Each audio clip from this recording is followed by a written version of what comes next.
Hey, Mario Rodriguez here, and you're watching WWE Aftershock, which actually started back in 2014 with a Survivor Series, which is epic because Sting made his epic, unexpected to me anyway, appearance, and it was awesome. So now continue in 2017 with Survivor Series, and it has a very strong Smackdown versus Raw feel. And yeah, basically Smackdown, like all these Smackdown guys showed up on an episode of Raw and just beat the living crap out of everyone in the backroom locker. And Shane McMahon offered a challenge to Kurt Angle, and it was just epic. So this whole thing is about Raw versus Smackdown, and each match, I don't know about the pre-show ones, but each match has a thing in the corner that kind of keeps a tally of who's winning over Raw and Smackdown, so it's epic. So, let's start here with the pre-show matches. We had two matches.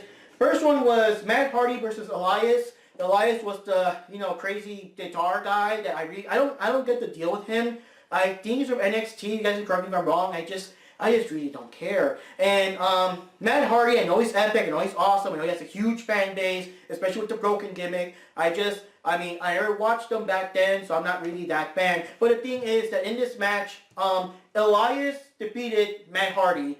Anyway, I'm thinking, like, why? You're really gonna beat Matt Hardy to Elias? Like what the fuck, man? Jeez. What's his name? Jeff Hardy's out due to injury or whatever. But I guess recently they just announced in Raw that now Matt Hardy has awoken. They kind of like went past the copyright. You can't use broken. It's used for the indies. You can't, whatever. So now he's awoken. Instead of broken, Matt Hardy is awoken Matt Hardy. And he's crazy and he's talking stuff and whatever. And apparently he's going to have a rivalry with Bray Wyatt. And they're trying to spin it because the thing is that Bray Wyatt's gotten old already, So they're spinning it like Matt Hardy's crazy, talking crazy shit, Bray Wyatt's crazy, talking crazy shit too. Matt's crazy, Bray Wyatt's crazy, crazy faces, crazy gestures, and all that stuff. But the thing is, no one cares about Bray Wyatt anymore because he's old and he always loses. And even the audience, like, Bray Wyatt talks, everyone's quiet. Matt Hardy talks, everyone's cheering. So you see the big difference. And the thing is that, and I'm a huge Bray Wyatt fan too, but he's gonna lose. He's gonna lose. They're not gonna awaken Matt Hardy and make him lose to Bray Wyatt. And that's what I hate. It's like, I don't know. They gotta find someone that's epic, but I guess not too epic, to make Bray Wyatt defeat them so he can gain some kind of credibility, because he's gonna lose. He's gonna lose. You know that the beloved Undertaker is not gonna lose to Bray Wyatt. The beloved Finn Balor is not gonna lose to Bray Wyatt. And now that everyone's been like the long-awaited return of finally showing the broken gimmick in some way, shape, or form, they're not gonna have awoken Matt Hardy lose to Bray Wyatt. You know that. So, sucks for Bray Wyatt. So, anyways. Then we have Enzo Amore versus Kalisto for the WWE Cruiserweight Championship. And I believe Kalisto was the champion starting this match, but Enzo still won it. I forgot what Enzo did. I'm not 100% sure. He always cheats. I know one time he won because he kicked him in the balls. I think like they were grappling. I don't know if it was this match or a previous match, but I think that Enzo like thumbed him in the eye or something, and when that happened, he pinned him. But Enzo is always winning somehow, and Enzo is still the Cruiserweight Champion once again, and he's on 205 Live. They'll show that no one watches. Now they're actually bringing 205 Live on TV. Like next week is going to be, I guess, Wrestling Week, and I think Wednesday or Thursday is going to be the first time you're actually going to have 205 Live on TV, which I believe is a desperate attempt to see if anybody watches, So now for the actual event, we have Kevin Owens and Sami Zayn fighting against Breezango and Breezango, which is basically Fandango and Tyler Breeze. I don't know why they're called Breezango. I thought they were called the Fashion Police. I guess it's like a nickname. I don't know. But people like the gimmick though. People like the Fashion Police and whatever. They're still, I guess, low-key stars, and I don't know, because Tyler Breeze came in like, oh my god, Tyler Breeze, oh my god, he's finally here from NXT, oh my god, but like, they made a joke out of him and everything, and it's like, without this tag team with Fandango's like totally lost. At least Tyler Breeze has more of a, he's new for NXT, so it's like, what can we do with these guys? So that works for them. And Kevin Owens, Sami Zayn still won. It wasn't like a squash match. He still did some good moves and stuff to put up a good fight. But in the end, like we didn't see Kevin Owens and Sami Zayn winning, right? And then we have, this is one of the epic matches. This was a match that was what could have been called the match of the night. But oh my god, the Roman Reigns hate. It was basically the Shield versus the New Day. It was an inter-brand tag team match. And it was the Shield from Raw versus the New Day from Smackdown. And what did I say? It was an intense match. Everybody gave it their absolute all. I loved the part when they were like, I think they were like lifting each other up like 3 guys and just dropping them down like that. I think it was the New Day doing that against the Shield. But the thing is, oh my god, the crazy Roman Reigns hate. Because the thing is, for this particular match, I know everyone's got favorites of the New Day on stuff, but for the most part, everybody was cheering for the Shield. Like, we're cheering for the Shield to win against the New Day, but whenever Roman Reigns does anything, they start booing the hell out of him, and I'm thinking, well, don't you want the Shield to win? I mean, he's one of them, you know, and the thing that really got it, what really got it was at the end of the match, near the end, where Roman Reigns was one of the last guys in the ring, and was fighting against one of the New Day guys. I obviously forgot which one it was. And he was going to end the match there. He was going to do the Superman punch. Everyone started booing, man. He did the tackle spear thing. Everyone started booing because it looked like the match was going to end. It looked like if Roman Reigns was going to score the win. And despite the fact that he's scoring the win for the Shield that you all love, everybody was just booing. And I was like, oh, man. I was thinking, if they actually let Roman Reigns pin the guy and win, they're going to boo the fucking house down. But no, the guy still kicked out, or there was interference or something. And I believe, I kind of forgot. I think everyone else did their moves. It did the Rollins high knee move, which is a very weird move. And Dean Ambrose did the 30 Ds. They did the whole Shield bomb. So it was more of a combined effort, and everyone cheered and everything. And, you know, I was happy, it was good, they won, blah, blah. But I'm still thinking, like, dude, like, had Roman Reigns scored the win, they would have booed the house down. But yes, in the end, the Shield had won, and that was cool. So, point to Raw. And yes, I think Owens and Sami Zayn were also Raw, because I remember Raw had a bit of a lead. So then we had 5-on-5 Survivor Series for the female Survivor Series, which is kind of cool because it's a big contrast. Because I bring up 2014, I believe 2014 was the one where Paige had a team, and I forgot who the other team was, but Paige's team, they all dropped like flies to the point that Paige says, oh, come on, and she wanted to leave, they grabbed her and they defeated her and whatever. So this shows a big difference because now these women actually have skills. So you got the team here from SmackDown. You got Becky Lynch, Naomi, Carmella, Natalya, and Tamina, with Becky Lynch being the leader there, and Lana supporting her. Because I think Lana is like Tamina's like ballet now. And Team Raw is surprisingly Alicia Fox is the leader. Alicia Fox, I can't pronounce it. Sasha Banks, Bayley, Asuka, and Nia Jax. And it was so cool. The first thing I gotta say, I'm a huge Becky Lynch fan. I am so pissed off that out of all the people, Becky Lynch was the first one eliminated. Like, I mean, she still did a move or two, but she's the first one eliminated. I'm like, oh, come on, guys, really? I was hoping she would at least kind of stick around and cheat or something when someone falls out of the ring or something, but, oh, really? But the thing I really like, though, I finally got to see Tamina versus Nia Jax. And I was always saying for the longest time, I wanted to see the two big gals of wrestling go at each other. Because, like, since they brought Nia Jax in, the thing is, Tamina was out for injury, but I didn't know. I couldn't tell if she was out for injury or just out for good. But I was like, oh, I want to see her go against Tamina. And you guys can probably see past videos when I said that and stuff. But now, like, they finally got to fight. And it was just awesome. They both threw down. It was strength versus strength. You don't really see much, like, strength, you know, in women's matches. So they were, like, throwing each other around and fighting and stuff. It was so epic. But in the end, I believe Nia Jax still got the upper hand on Tamina and everything. And then the thing was that later on, most of the girls from Raw, they were all, like, out. They were all eliminated. It was, like, I think it was at least, yeah.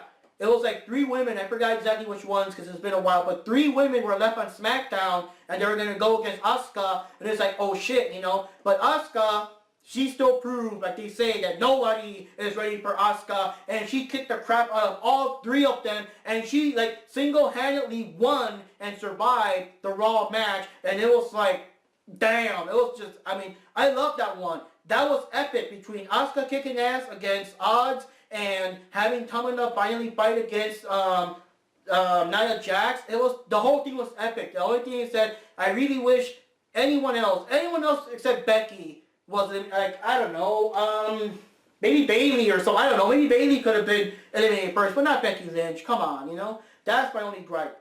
But it was an epic match. that one and the New Day versus Shield, I mean, damn, you know. Then we had United States champion Baron Corbin fighting against the Intercontinental Champion, The Miz, with of course is now cheesy Mr. Raj, Bo Dallas, and Curtis Axel. And it was a non-title match, just, you know, it was basically the, Raw champion versus SmackDown champion, just to see what happens. And, yeah, what can I say? The Miz is epic. He's a good heel. He's just, I don't know, it's like when I think Intercontinental Champion, I think of The Miz, because I think he's had the title for so long. He just plays it so good. But in the end, even he couldn't go against Baron Corbin. Baron Corbin's just a huge dude. I mean, if he was even more jacked, he could have given Brock Lesnar a run for his money. But yeah, he took down The Miz. And I believe The Miz is, I believe he's Raw or SmackDown. So I think he was SmackDown. So basically speaking, Baron Corbin won, and the Raw guys keep on winning, you know. So then we have this other match, which was tag team champions, you know. The SmackDown tag team champions, the Usos, Jay and Jimmy, and Bimmy, I'm kidding, fighting against Raw tag team champions, Cesaro and Sheamus. And once again, what can I say? The bar is epic. I love those guys. Like, the first chance I get, maybe next payday, I just gotta have their fucking shirt. They are awesome. I just love it, man. With their whole thing. I love how they do the fusion pose in every match. It wasn't like a one-time thing. It's like all the matches they do the fusion pose. I just love that. And, what else can I say? They did a good fight. They gave it all they got. They really gave the fight to the Usos. I was actually surprised in the end the Usos won. I was expecting them, you know, I was expecting the Bar to win. But the Usos still won. They had good skills, good fight. Like, it literally could have gone either way because I'm rooting for the Bar, but at the same time, the Usos were epic. They were putting up a hell of a fight. I did not expect them to win, but they did, and it was epic. So, yeah, the Usos won, and they keep it in with that cup with, actually, I think that's the first SmackDown win because all these Raw wins, now we got a SmackDown win. So that's kind of epic. So then we had, oh God, okay, the two most annoying women, the two biggest heels, the two that whenever they have a championship title, they just keep it and keep it and keep it no matter what. It was SmackDown champion Charlotte versus Raw champion Alexa Bliss.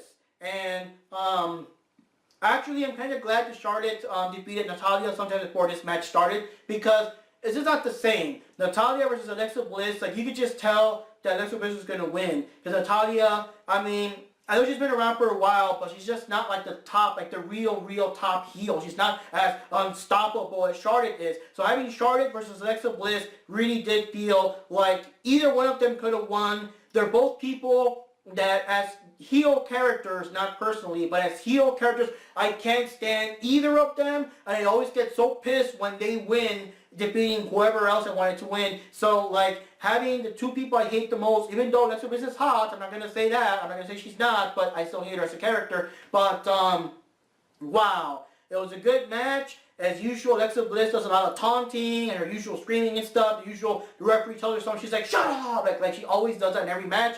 And there were some close calls where Charlotte had her in the figure four and she's trying to like escape it and stuff. But in the end, what really got me pissed off still, in the end, Charlotte won. Charlotte won for the SmackDown side, so now there's more SmackDown wins. But it just pissed me off because the thing is, like, I hate them both as characters, not as people. I hate them both, but if you were to ask me who I hate more, is Charlotte. Like, I would have preferred Alexa Bliss to wipe that fucking arrogant smile off Charlotte's face and defeat her, but yeah, Charlotte won, and everybody was telling me on Facebook and stuff, Charlotte's gonna win, man, Charlotte's gonna win, she's the goddess, blah, blah, blah, blah. No, she's the queen, blah, blah, blah, blah, and everything, and unfortunately, yeah, they were right, so Charlotte won, so blah to you, Charlotte, whatever.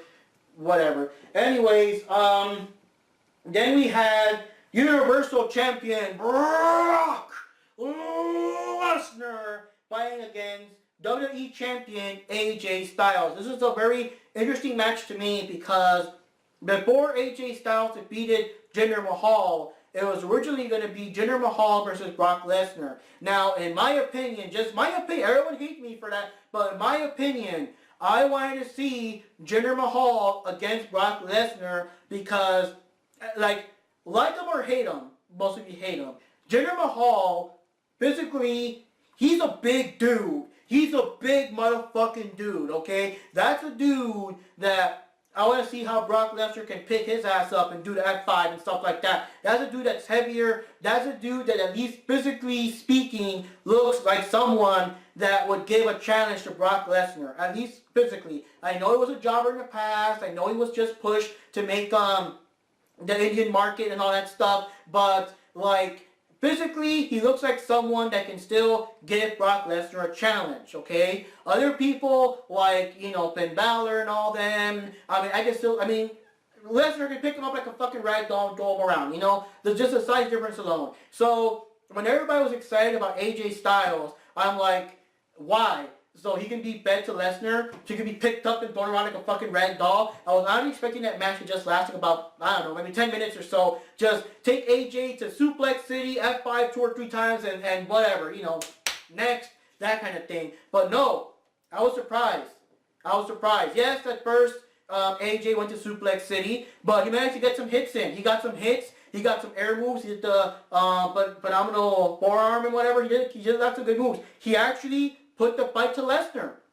And it was epic. Like I actually believe that he could have defeated Lesnar. He gave the fight to him. Lesnar, the thing is, at least, you know, I'm sure in real life he'll kick the living crap out of anyone in a non-scripted thing. Sorry, not sorry. But in wrestling at least, in WWE, he's mostly Suplex City, F5, and sometimes the Kimura clutch as a how should I say, submission move, okay? He's not really a fast guy, he's not gonna do flips or whatever. So, as long as you can, like, stay away and not get caught in a suplex, as long as you do all your high-flying moves and all your speed and stuff, like, you can still bring the fight to him. And AJ Styles, he just surprised me. He surprised me. He beat the crap out of Lesnar. He did all kinds of moves. He was almost, I think he got him in he was trying to get him in the, the Styles Clash, but I think Lesnar kept avoiding it. But he kept doing all these moves, and I was like, holy shit, this guy can actually defeat Brock Lesnar. Like, you don't need, like a monster to stop this monster. And that's the whole thing. You should get someone else that's monsterish, like Samoa Joe or The Undertaker, you know. But, like, AJ Styles, like, wow. That was a good match. It really blew me away. Once he started bringing the fight, first I was like, yeah, they're going to make him, you know, do a punch or so, or at least something before he gets taken down to F5, you know, before he gets taken to Suplex City and loses. But no, he kept the match going, a decent match. Actually, one of the longest matches that Lesnar's had in a while, because Lesnar always has short matches, because again, it's a squash match. It's just, you know, Suplex City and whatever. But, like, it was a good match. It was epic. I think at the time on here, yeah, it was a 15-minute, 25-second match. 15-minute match with Brock Lesnar. Holy shit. Of course, in the end, Lesnar still grabbed him, F5 the end, but in the end, I mean, it was still a good match. He made me believe, AJ Styles, he made me believe they could actually take down Brock Lesnar. And that's fucking badass. And again, I always eat my words. I'm not afraid to admit I'm wrong and just make excuses or whatever. No, I admit it. I actually thought it was going to be a squash match. I thought AJ Styles was going to be just thrown around like a rag doll and whatever. But yeah, AJ Styles gave a way better match than Jinder Mahal would have. It probably would have been just a bit of muscle versus muscle. But in the end, you know, he sort of gone to Suplex City. But yeah, that was epic. That was a good match. And of course, Brock Lesnar from Raw, so he gave the win to Raw. And finally, oh god, we got the 5-on-5 Survivor Series. We got the Smackdown team. I was surprised that Shane McMahon himself was actually fighting. He wasn't there. No, he was actually fighting. And Shane McMahon, Randy Orton, Bobby Roode, Shinsuke Nakamura, and John Cena. Surprisingly, because John Cena's a free agent, he can bounce whatever he wants. So he wants to be on SmackDown, he'll be on SmackDown. But I was surprised that they're awesome, but still relative newbies like Bobby Roode and Shinsuke Nakamura are already in there, you know. And Team Raw is Kurt Angle, again, wrestling, he's still in the ring. Kurt Angle, Braun Strowman, oh god, Finn Balor, Samoa Joe, and Triple H, because Triple H is also back. So it's all these, it was cool.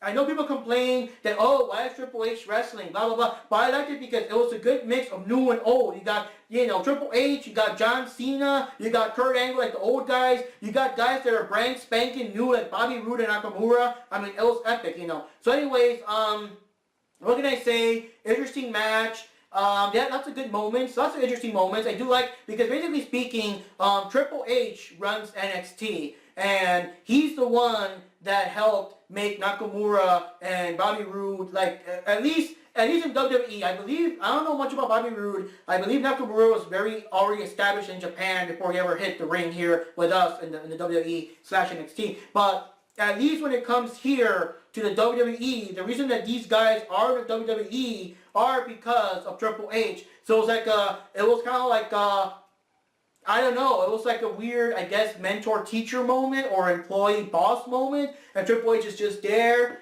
kind of giving them, like, the stare down, kind of like, yeah, I made you, and I can break you, kind of look on his face, and all that, and yeah, Shinsuke did a whole bunch of crazy stuff, his usual, weirdness and poses, and his whole, come on, and all that, and, unfortunately, he got taken down by Triple H, he got eliminated by Triple H, and then, Bobby Roode, oh, dude, I know he loves to do that pose, but don't do it in front of Triple H. Triple H starts smacking him right in the middle of him doing that. So he got, the beat down too. So it's kind of a shame, but Nakamura and Bobby Roode were both taken out real quickly. But I'm surprised they were even there. They're so green, But, as opposed to the other guys, But the thing that got me the most, the thing that really got me was, why was John Cena there? That's the whole thing. Why was John Cena there? He did nothing. He was a non-factor. He was a literal non-factor. Everyone was like, oh my God, they got John Cena here on Smackdown. Oh my God. Like, oh shit, it's all different now. They got John Cena. But like, no, he did nothing. He would come in and come out for a second. He came in for a moment. I think I forgot who hit him. Maybe Strowman. Someone gave him a knockout punch. He came into the ring, knockout punch, fell over, and I'm like, okay, that's, and every time John Cena tried to do something, he was either interrupted or pushed away, or that embarrassing, like when he came in for that one moment, I was like, oh shit, John Cena's gonna do something, knockout punch, okay, so he's not gonna do anything, and I was like, why was he even there? Like, I forgot who eliminated him, but why was he even there, and unfortunately, Kurt Angle is the guy, he's just, no offense, I know he has a huge fan, all that stuff, but he just can't, like, he can wrestle, but he's too old to wrestle as opposed to everybody else. I know the Triple H and Shane McMahon are kind of up there in age and stuff, but they can still move around, they can still do stuff. Kurt Angle was really like the weakest link on that team, and he was getting a beat down here and there, and I think Strowman picked up Shane and just threw him across the thing, so in the end, like, it was a weird finish. It was the weirdest finish, okay? So, they had, like, it was weird. I forgot, like, they beat the crap out of Shane and everything, and Triple H, like, walks off to Shane and acts like, was it Shane? I think it was Shane. Yeah, it was. Triple H walks up to Shane, and even though Shane's beaten down, all that stuff, Triple H acts like he's going to betray Strowman and actually help out Shane. So he, like, picked him up and gave him, like, reassuring glances and whatever, like, hey, we're still friends, and helped him up and all that good stuff. And it looked like he was going to actually, like, they were going to double-cross Braun Strowman. So they're both looking at Strowman, and they're both going to actually, I guess, team up against him or something, and Strowman just looking confused, like, the fuck is going on? And Triple H is like, betraying me, like, what's going on? And then, in a random moment, Triple H sucker hits, whatever, he hits Shane and hits him with the pedigree. And so it was like all like a con to get him with the pedigree, and so he won. They survived. Both Triple H and Strowman survived. And Strowman not happy. He's just standing there confused, and Triple H raises his hand in victory, like, hey, it's part of the game, we're just playing, we're just whatever, hey, it was part of the plan, man, like, trying to get him on his side until Strowman randomly grabs Triple H and chokes him, like, don't you ever do that to me again, and Triple H is just like, oh shit, so that's kind of epic. I don't know what we're going to do, because now they're still trying to do like Strowman versus Kane. They keep putting that up there. I don't know if they're going to fight in the next pay-per-view, but people were saying that they might have something. They might have Triple H versus Strowman, maybe at WrestleMania or something, but it's kind of hard to say because right now they're still putting Kane up against Strowman, and a lot of people are thinking since Kane's also up there in age, maybe Strowman will retire Kane. Who knows? It's too soon to tell. But what can I say? This was a pretty good pay-per-view. It was a pretty good pay-per-view. The only matches I didn't care much about were the pre-show ones, but usually, well, you know, they're the pre-show ones. But what can I say? I was on the edge of my seat the whole time. I love both Survivor Series matches, the male and female, despite Becky Lynch getting eliminated so quickly. They both had their good moments. And, you know, I like seeing Shinsuke Nakamura. I like seeing Bobby Roode with all his shenanigans. And I also like seeing Nia Jax versus Tamina and all that. And I also like seeing basically the match with the Bar versus I even forgot. Oh, versus the Usos. That was pretty epic. You know, they were all epic. I mean, like I said, the only matches I didn't care too much for were the kickoff ones. Even if I hated Charlotte versus Alexa Bliss, I was still very invested because I really wanted to see, oh shit, who's gonna win? Who's gonna win? And I was really hoping that Alexa Bliss could beat Charlotte. So even though I didn't like the end result, I was still like super invested in watching. Oh my god, get her, and that kind of stuff. So yeah, it was a pretty good one. Sometimes in pay-per-views where most of the matches suck and only one or two are good. Sometimes most of them are boring, but this one's actually a pretty good one. And I really like that, like the whole focus was on that. Now, one thing I do want to say is that, of course, like as you expect, Raw won. Okay, you check all the wins. Raw won. Raw was the winner. Raw was the better show. But the thing is, I like surprises. I like things to be like unexpected. You know, like if they have Bray Wyatt versus Finn Balor, I want Bray Wyatt to win, not just because I'm a big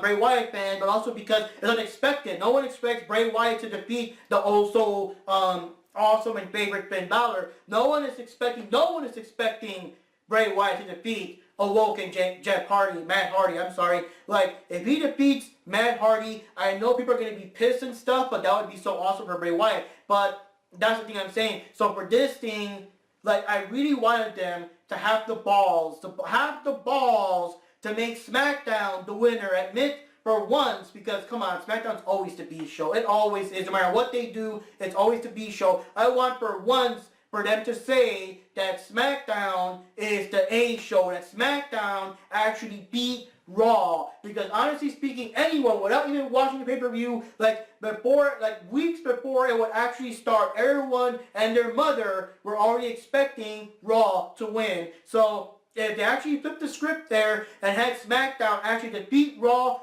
bam! That would have been fucking awesome. I would have been like, holy shit, that SmackDown beat Raw, you know. And I don't know, you guys can tell me, because I know they did a brand split in the past, and they probably had more SmackDown versus Raw events and stuff. Like, can you guys tell me if they ever had one of the major events, not the, you know, TLC and stuff, but the actual, like, Survivor Series, Royal Rumble, whatever. Have you ever had a major event where SmackDown actually beat Raw? I'm curious. You guys can tell me if you guys, you know, like, you know, I even remember, I believe that when the split happened the first time, they wanted Triple H to be on SmackDown, and Triple H got so pissed off because he knows Raw's the A show that whatever he did, but he wanted to be on Raw. So that's how much SmackDown is the B show. And that's what sucks. I mean, not sucks. That's what hurts when they're doing their promos and they're all, well, everybody knows that SmackDown is the B show. And it's like, it's true though. It's true. So this would have been so awesome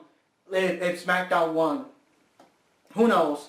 Honestly speaking, I don't know how long it's going to last. I don't know how long they're going to drag out the brand split. I wouldn't be surprised if next year they do another shake-up where they kind of shake up the roster, having people, you know, whatever. So, yeah. Who knows what happens? Who knows how long they'll drag it out? Based on the old Video Games Review and Video Game Masters, the old SmackDown vs. Raw 2012 and 2014, whatever. So I guess the first brand split lasted for a while, so we'll see how long this one lasts. But, yeah, that's it. So anyways, guys, it's Mark Rodriguez here, and we'll see you next time. I'm not sure. I'll see how I feel. No promises for the next pay-per-view. If it really blows my mind, maybe I'll make a review on it or not. Because, again, BigMe.com is gone. So, you know, that was my original plan to make the reviews for the other pay-per-views for BigMe.com, but it's gone, so I don't know. But, of course, I will be reviewing Royal Rumble, WrestleMania, SummerSlam, and hopefully next year's Survivor Series. See you next time.